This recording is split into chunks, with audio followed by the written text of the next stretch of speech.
Bab 3. Sunyi di balik tembok putih.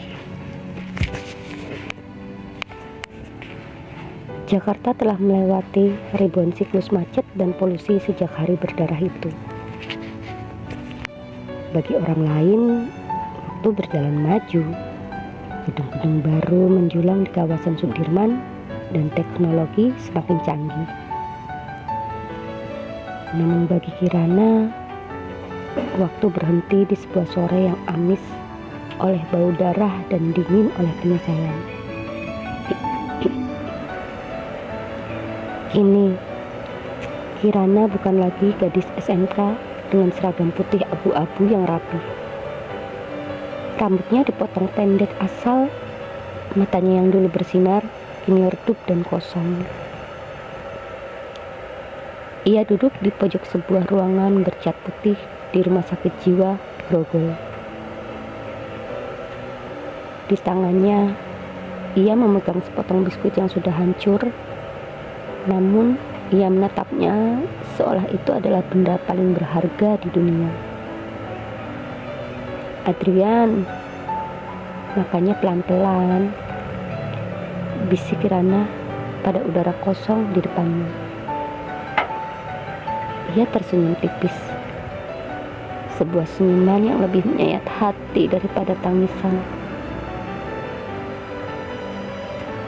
Di balik kaca kecil pintu ruang perawatan, ibu berdiri mematung. Air matanya sudah kering sejak bertahun-tahun lalu, digantikan oleh rasa perih yang menjalar di dadanya setiap kali melihat kondisi putri semata wayangnya. Ibu kini tampak jauh lebih tua. Rambutnya sudah memutih seluruhnya, dan tangannya gemetar saat memegang rantang makanan. Ibu, jangan nangis terus.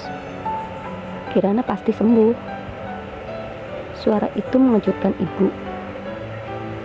Ibu menoleh. Satria berdiri di sana. Sahabat setia Kirana itu tidak pernah absen. Meski ia kini sudah bekerja di sebuah perusahaan kargo di Tanjung Priok, setiap ada waktu luang, Satria selalu datang, entah menjenguk Kirana atau sekedar memastikan ibu sudah makan. Sudah 3 tahun, Sat, bisik ibu parau. Dokter bilang depresinya terlalu dalam. Jiwanya mengunci diri di hari itu. Dia tidak mau keluar dari sana. Satria menatap Kirana dari balik kaca. Ada gurat kesedihan sekaligus rahasia yang ia simpan rapat di balik matanya. Kita jangan menyerah, Bu. Saya yakin suatu saat ada celah di tembok itu. Ibu menghela napas panjang. Ibu takut, Sat. Usia ibu sudah tidak lama lagi.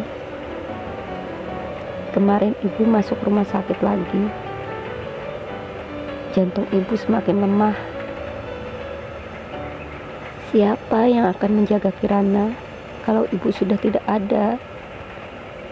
Siapa yang akan mengajaknya bicara meskipun dia tidak menjawab? Satria terdiam. Ia teringat akan sebuah surat yang ia temukan di tas sekolah Kirana saat hari kecelakaan itu. Surat dari Adrian yang belum sempat terbaca. Ia juga teringat akan sesuatu yang ia lihat di pemakaman Adrian 3 tahun lalu. Sosok pria misterius yang terus mengawasi dari kejauhan. Yang ia yakini adalah Papa Adrian yang menghilang. Tiba-tiba, dari dalam ruangan, Kirana berteriak histeris. Jangan ambil dia. Papa jahat. Darahnya banyak. Kirana mulai memukuli kepalanya sendiri. Ia berlari ke arah tembok dan membenturkannya. "Suster, tolong anak saya!" teriak ibu panik. Beberapa perawat pria segera masuk menahan tangan Kirana yang meronta dengan kekuatan luar biasa. Mereka terpaksa membawanya ke ruang isolasi. Jeritan Kirana menggema di sepanjang koridor rumah sakit, membelah kesunyian malam Jakarta yang acuh tak acuh. Ibu luruh di lantai koridor, menutup telinganya. Satria segera memeluk ibu, berusaha memberikan kekuatan yang ia sendiri pun hampir kehabisan. Malamnya, setelah mengantar ibu pulang ke rumah, mereka yang kini terasa sangat sepi dan luas, Satria duduk di teras rumah Kirana. Ia merogoh dompetnya, mengeluarkan secari kertas kusam yang sudah ia simpan selama bertahun-tahun. Itu adalah surat Adrian. "Ra, kalau kamu baca ini, mungkin aku sedang tidak ada di sampingmu.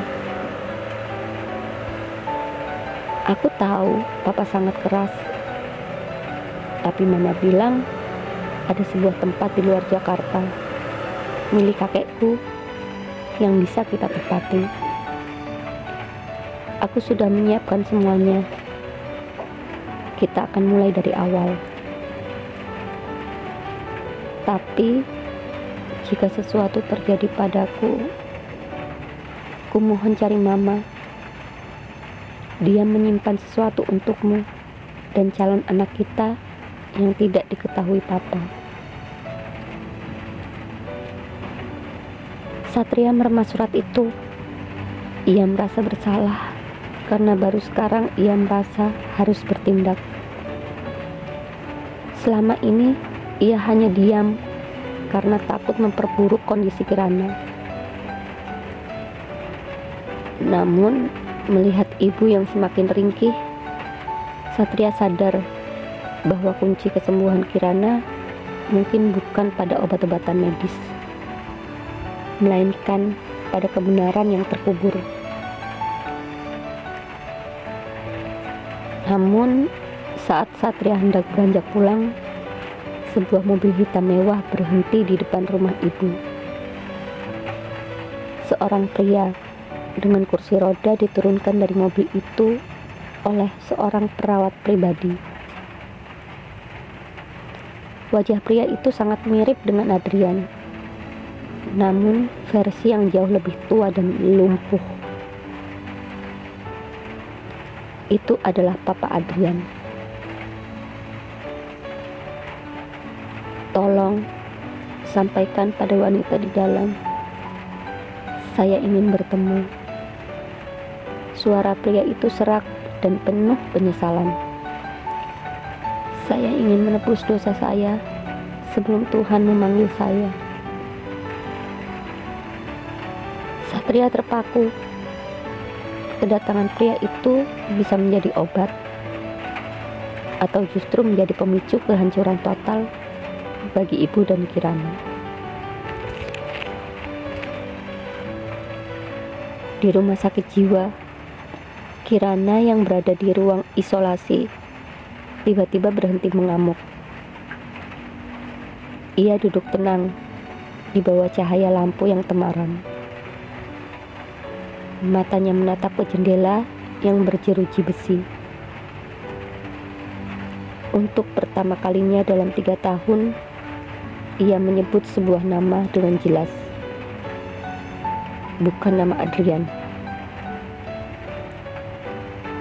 "Satria, apakah Kirana mulai tersadar? Atau itu hanyalah bagian dari halusinasi barunya? Dan apa sebenarnya sesuatu yang disimpan oleh Mama Adrian untuk Kirana?"